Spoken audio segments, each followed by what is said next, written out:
Assembly Member Pidgeon. Thank you very much. I want to pick up some issues around resilience today.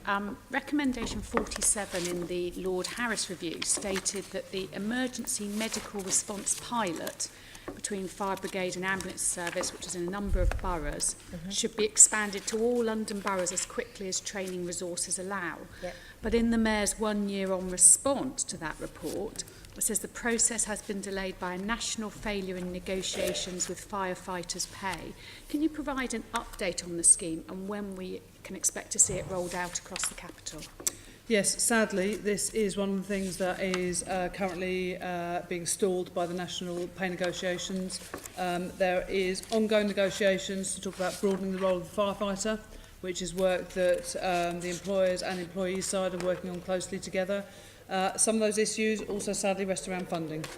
So it's about the right pay for firefighters and recognition for the role they do and recognition for the role in the future.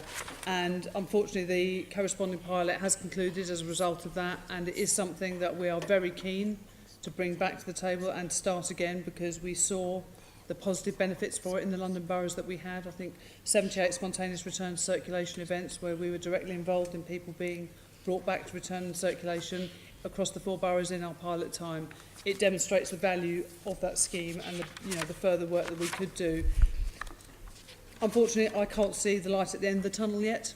I think that it's a very difficult position we're in, where we want to progress and we want to go forward, but we are still subject to national pay negotiations and ongoing finance issues. So there's nothing you can do unless this is settled nationally. There's nothing you can do even though this was a success and you want it rolled out.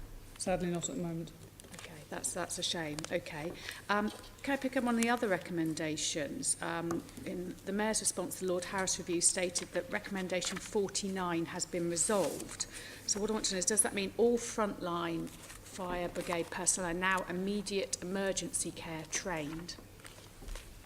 So the enhanced first aid training is being rolled across all of our frontline firefighters. It's an ongoing programme. We are well underway with ensuring that our firefighters are all IEC trained, and that training is being used day in, day out across London, across a number of medical interventions that, people assume normally the firefighter response is to people in fires and people at road traffic collisions. But sadly, with the events going on in London, we are regularly turning up or coming across people being stabbed in the street, and actually we had a recent event where one of our firefighters on the fire crew stopped to assist the police where there'd been a stabbing, and one of the firefighters who had been involved in the trials in one of the 4 pilot boroughs with enhanced first aid stepped in and did some quite, not graphic, not for discussion here, work on assisting with a young lad. Sadly, he lost his life, but they were able to be there to feel empowered to actually step in and do that. So that part of the rollout is going very well and is being very well received across fire stations. And we're also in the process at the moment of getting new defibrillators on frontline appliances. And it's also one of my wishes. I'm in a conversation about having all of our officers who drive around in cars carrying defibs with them as well, because we are as likely as anyone else to come across people in the street having a heart attack. But the training has not been fully rolled out yet. Because it's a process of training everybody. It's about being able to release people from frontline duties to go and do the training. So by when do you expect them all to be trained? What's your...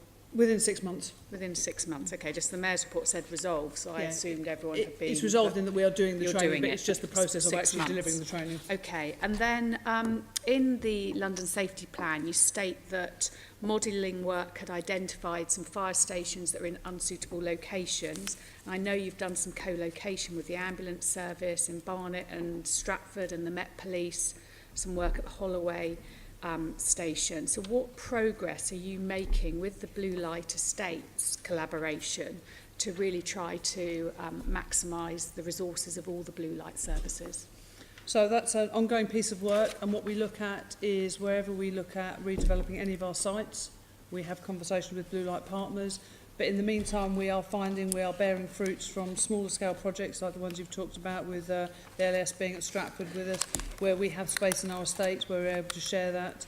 And I think the benefit has not only come from the estate sharing, but actually from the partnership working that's coming from that. So by having LAS embedded in some of our fire stations, the ongoing training work that the crews can do together means that when they turn up to operational incidents, they're very familiar with each other, they're familiar with each other's work practice, and that helps resolve incidents in a far better way for the outcome for the people in London. So it's something we are working on continuously. There is a team that looks and meets and talks about it. I also meet regularly with both the Commissioner of the Met Police and the Chief Executive of LAS, and we talk about collaboration opportunities and what we can do going forward in the future together, and we meet regularly and we're very keen to keep that going. Thank you very much.